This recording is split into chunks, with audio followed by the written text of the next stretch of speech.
Imagine this.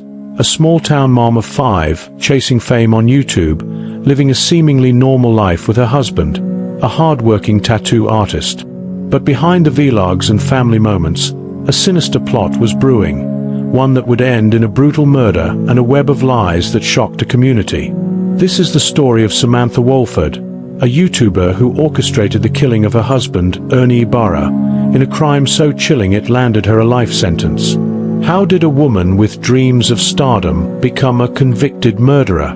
Let's dive into this twisted tale. Welcome back to America's Biggest Crimes, where we unravel the darkest true crime stories. If you're new here, hit that subscribe button and ring the bell so you don't miss a single case. Today, we're breaking down the Samantha Wohlford case. Every detail, every lie, and every twist. Buckle up, because this one's a wild ride.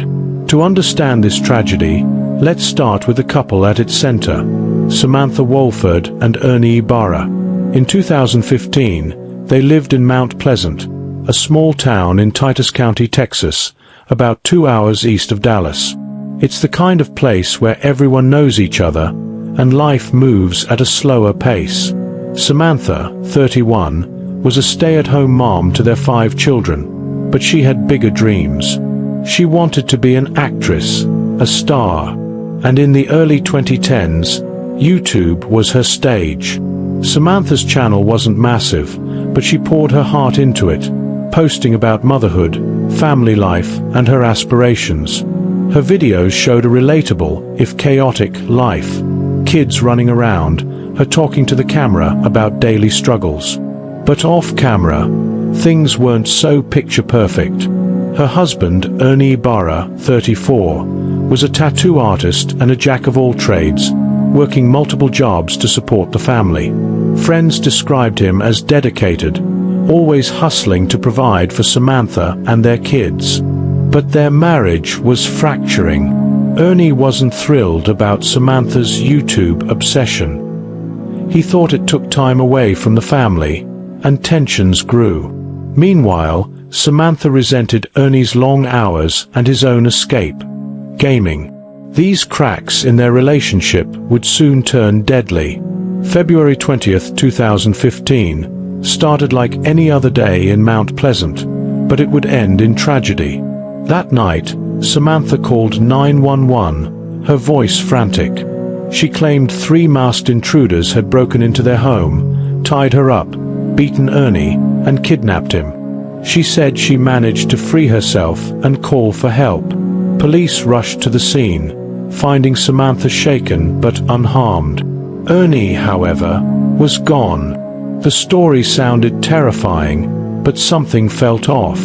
Samantha's account was vague, and the house showed no clear signs of a break-in. Police searched the area, and 2 days later, they found Ernie's body in a remote part of Camp County, about 20 miles away. He'd been beaten and shot in the back of the head, a cold, execution-style killing. The community was horrified. Who would do this to a father of 5? As investigators dug deeper, Samantha's story started to crumble. She claimed she'd called her mother for help while tied up. But how? Her hands were supposedly bound. And why were there no signs of forced entry? The more police questioned her, the more holes appeared. This wasn't a random home invasion. It was something much darker. The Titus County Sheriff's Office didn't buy Samantha's story for long. During questioning, she couldn't keep her details straight. She said the intruders tied her up, but the ropes found at the scene didn't match her description. Then there was the call to her mother. How could she dial a phone with her hands bound? Detectives pressed harder, and Samantha's facade began to crack. Investigators soon uncovered a bombshell. Samantha hadn't acted alone. They identified 3 men, Jose Ponce, Jonathan Sanford, and Octavius Rhymes, as suspects. These weren't random intruders. They were acquaintances of Samantha's. Phone records showed she'd been in contact with them before the murder. The truth was chilling. Samantha had orchestrated a plan to get rid of Ernie. But why? The motive was murky at first. Some sources suggested Samantha was frustrated with Ernie's disapproval of her YouTube dreams. Others pointed to financial strain or personal resentment. The plan, it turned out, wasn't originally to kill Ernie. Samantha and her accomplices had discussed framing him for drug possession by planting methamphetamine in his car. But somewhere along the line, the plan escalated to murder. The accomplices told police that Samantha was the mastermind. She lured Ernie home that night, knowing what was coming. The men beat him, tied him up, and drove him to a remote area, where he was shot. Samantha's role wasn't just passive. She was the one pulling the strings. In September 2017, Samantha Wohlford faced trial for murder and kidnapping. The prosecution painted a damning picture. A woman who manipulated others to eliminate her husband, all to chase her own ambitions.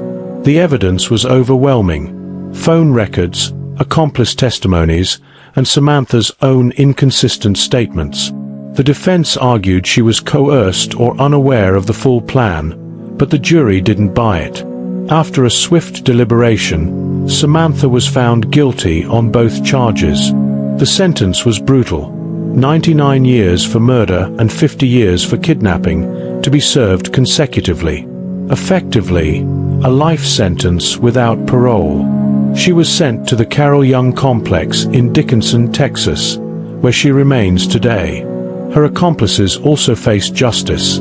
Ponce, Sanford, and Rhimes received prison sentences for their roles, though details on their terms are less public. The trial was a media frenzy in Titus County. News outlets covered every twist, and true crime shows like Snapped and the murder tapes later featured the case, cementing Samantha's infamy. For the community, it was a betrayal, a mother who'd torn her family apart. The ripple effects of Samantha's crime were devastating. Her 5 children, now without both parents, were left in the care of relatives. Ernie's family grieved a man who'd worked tirelessly for his loved ones, only to be betrayed by the person closest to him. Samantha's YouTube channel, once a source of pride, became a haunting reminder of her double life. In Mount Pleasant, the case left scars. Neighbors couldn't believe a local mom could orchestrate such a heinous act. It raised questions about the pressures of social media fame, even on a small scale. Was Samantha's obsession with YouTube a factor?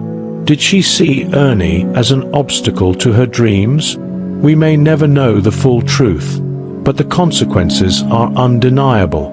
Ernie's memory lives on through his children and those who knew him. His death was a senseless loss, one that could have been avoided if not for a deadly mix of resentment and ambition. So, what does Samantha Wohlford's story tell us? It's a cautionary tale about the dark side of chasing fame, even on a platform as accessible as YouTube. Social media can amplify our dreams, but it can also magnify our flaws, resentment, jealousy, or desperation. Samantha's case also reminds us how far some will go to escape a life they feel trapped in, even if it means destroying everything they hold dear. It's easy to judge Samantha, but her story forces us to look deeper. What drives someone to cross that line? And how do we balance ambition with the relationships that ground us? Let me know your thoughts in the comments. What do you think pushed Samantha to this point? Was it greed, fame, or something else? That's all for today's deep dive into the Samantha Wohlford case. If you found this story as gripping as I did, give this video a thumbs up and share it with your true crime crew. Don't forget to subscribe and hit the bell for more cases, Every Crime Cases.